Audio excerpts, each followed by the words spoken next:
Bonjour et bienvenue sur le briefing d'actualité juridique de Mourad Letain, destiné à votre quotidien légal au Portugal. Dans l'actuel contexte pandémique, peut-être avez-vous hâte de signer un contrat ou conclure un projet sans vous déplacer et sans risques additionnels.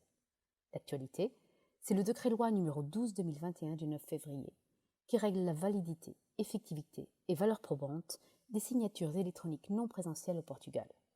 Et donc aujourd'hui, nous répondons aux questions pratiques suivantes. Pouvez-vous signer n'importe quel document électroniquement et dans quelles conditions? Tout d'abord, veuillez noter que la signature électronique n'est pas disponible pour les documents pour lesquels la loi exige la forme d'acte public authentique ou d'un contrat sous seing privé authentifié.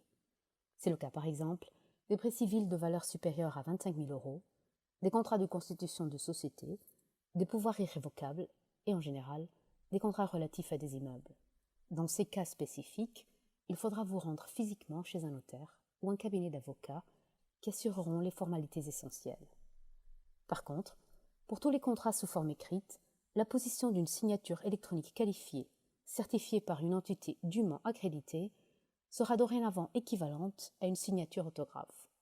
Vous pourrez donc par exemple signer électroniquement, avec la même force probante d'une signature présentielle, un emprunt bancaire ou civil qui ne dépasse pas les 25 000 €, une convention de résiliation d'un contrat de travail ou un contrat de location.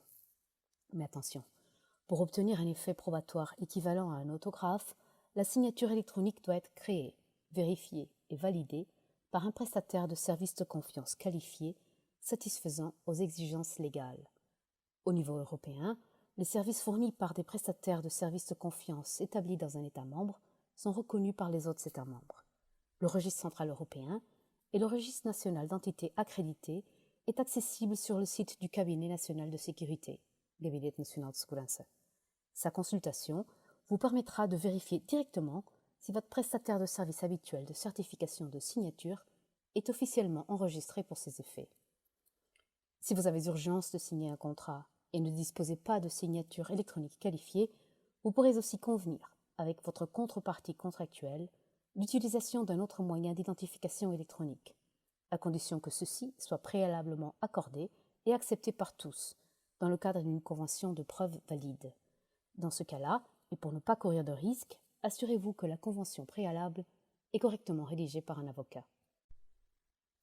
Nous voilà arrivés à la fin de ce briefing d'actualité. Pour plus de détails, n'hésitez pas à contacter le French Desk de Mourad Letain. Bonne journée et à très bientôt.